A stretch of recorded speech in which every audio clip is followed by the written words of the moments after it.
Welcome to the deep dive. If you're on that journey of mastering English, or, even if you just want to smooth out some of the rough edges in how you speak, fluency is more than just knowing a lot of words. Exactly. It's about the rhythm, the structure, and avoiding those little tripwires, Yeah. ones that can instantly signal, I'm still translating in my head. And that's precisely our mission for this deep dive. We've gone through a stack of sources that are all about these high-impact, immediate improvements for English speakers. Right. We're treating this as a shortcut, a guide to fixing that handful of common recurring mistakes that, once you fix them, they instantly elevate your clarity Oh, and your confidence. yeah, and how natural you sound. We're not talking about advanced literary techniques here. This is all about practical, actionable corrections. These are the verbal habits that once you swap them out for the better alternative, you see these huge results. It's fluency through precision, not complexity. So we've distilled all of this down into about 7 core areas. Everything from weak vocabulary to some tricky structural mistakes. So let's jump straight into the first one. It's maybe the easiest fix. We're calling it the very trap.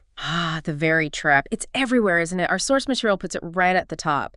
It's that reflexive overuse of the word very before an adjective. Very good, very tired, very busy. It's the ultimate linguistic crutch. It is. And, it's natural. Learners are taught that structure very early. It's a simple way to communicate, a degree of something. Sure. But if you zoom out a bit, relying on very all the time, it actually limits you. It takes the precision and the intensity out of what you're trying to say. It's vague filler. And when you're vague, you lose that chance to connect with someone on a more nuanced level. You're not really communicating the intensity of a feeling, just a mild version of it. Exactly. The most effective English uses a single powerful word to do the heavy lifting. The goal is to replace very plus an adjective with just one precise, stronger adjective. So for instance, don't just say you're very good at something. Right. Say you're excellent. Or Okay. superb. Just instantly sounds more polished. And the change in imagery is huge. If I hear someone say they're very tired, I just kind of assume they need a quick nap. But if you say you're exhausted Yeah. or drained, that communicates a much deeper state of fatigue, right? Mm-hmm. And think about a professional setting. A deadline is very important. Well, that's generic. But if you say that deadline is critical, Or essential, yeah. then you communicate the stakes instantly. No ambiguity. The source material had a great, really vivid example of this.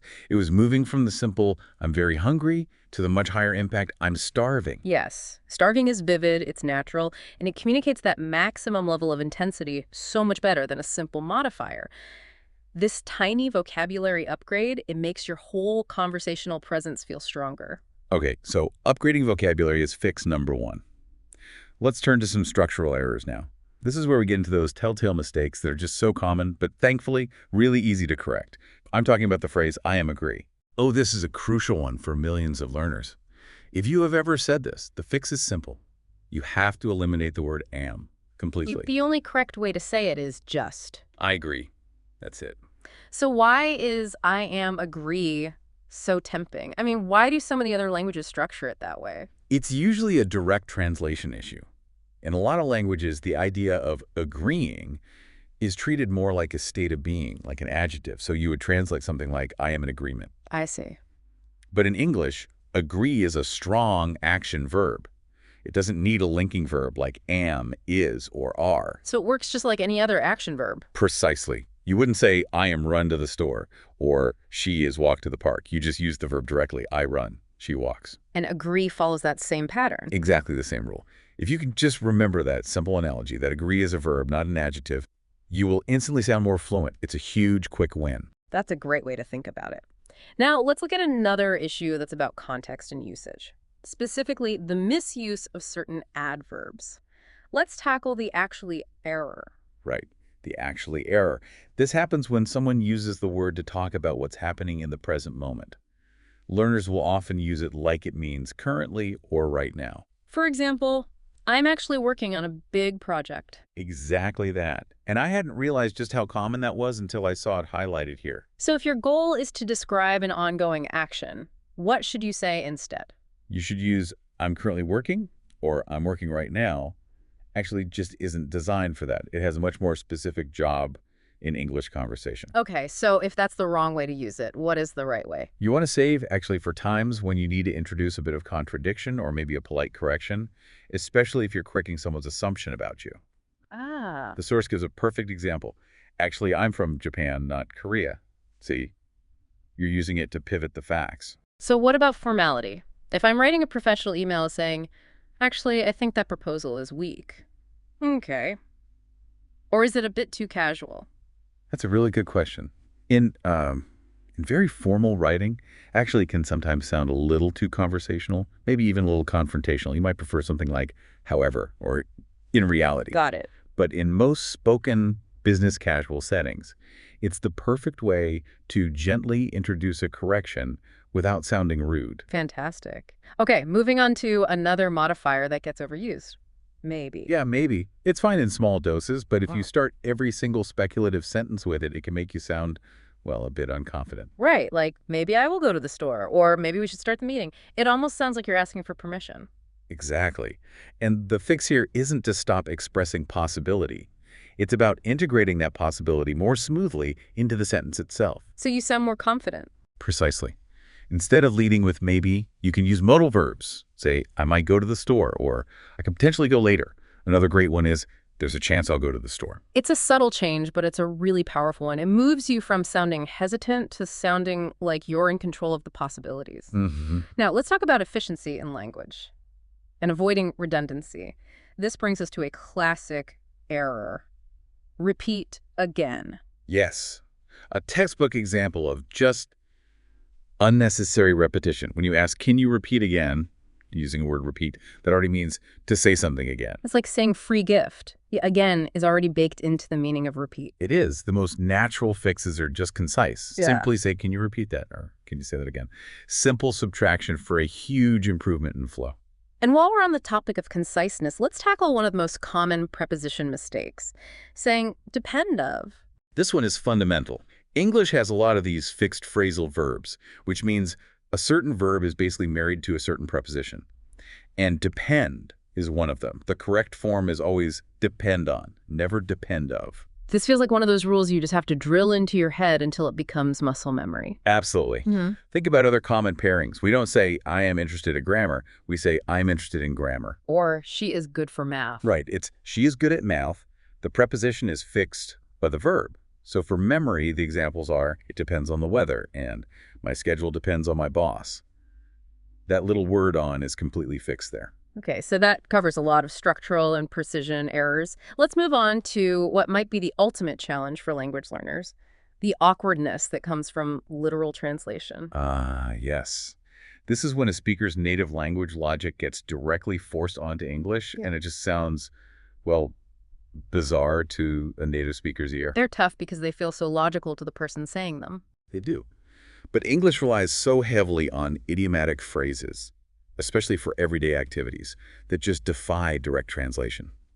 If you translate literally, you kind of miss the cultural rhythm of the language. We have some perfect examples of this kind of awkwardness that people should fix immediately. Let's start with electronics and controls. The big literal translation mistake is open the light. In English, we use a very specific phrasal verb, turn on the light. Right. And similarly, you don't close the TV.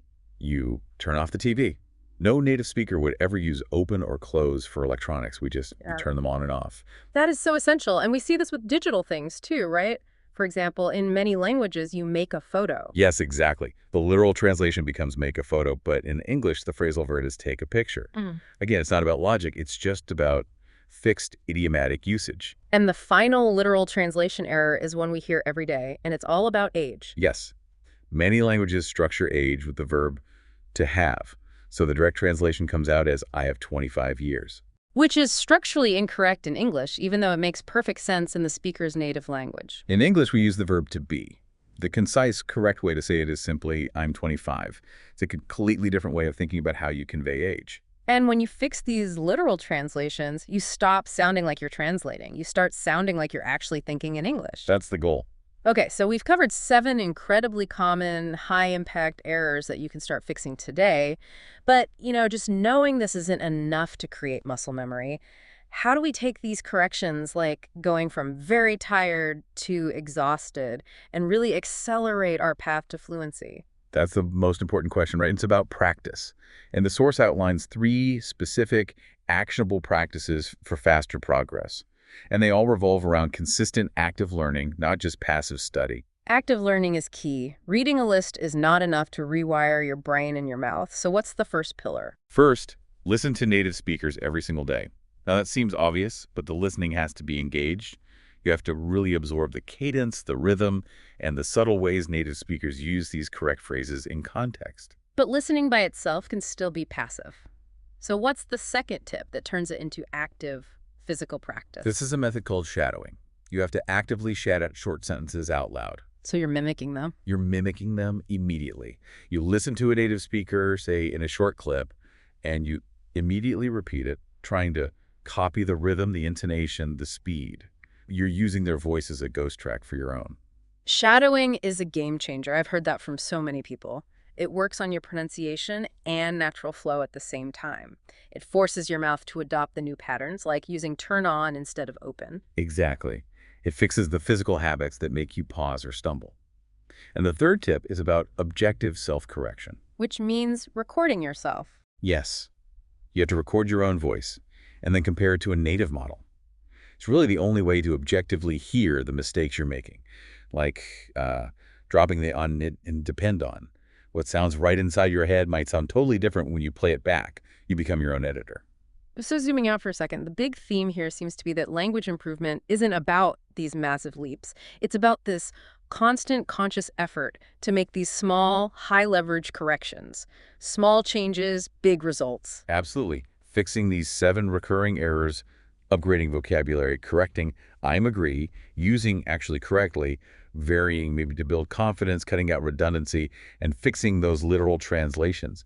They immediately remove all those little friction points. It just makes you sound more integrated into the conversation. Completely. These tweaks elevate your clarity and just make you feel and sound more confident. What stands out most to me is that confidence dividend. When you stop saying, I have 25 years, and you start using words like critical or exhausted, you sound like you're commanding the language, not just surviving in it. That's it. It's the shift from just being understandable to being eloquent. So here's a specific challenge for you listening right now. Pick just one of the mistakes we talked about today. Let's go with the very trap. For the next 24 hours, every single time you find yourself about to use a very plus adjective phrase, just stop and replace it with a single, stronger word. Instead of just being understood, you can start commanding attention. That shift from very good to excellent isn't just about vocabulary, it's a declaration of confidence. See how much richer and more powerful your language becomes when you just refuse to settle for that linguistic crutch. Thanks for diving in with us today. We hope these insights help you speak smoothly and with genuine confidence, starting right now.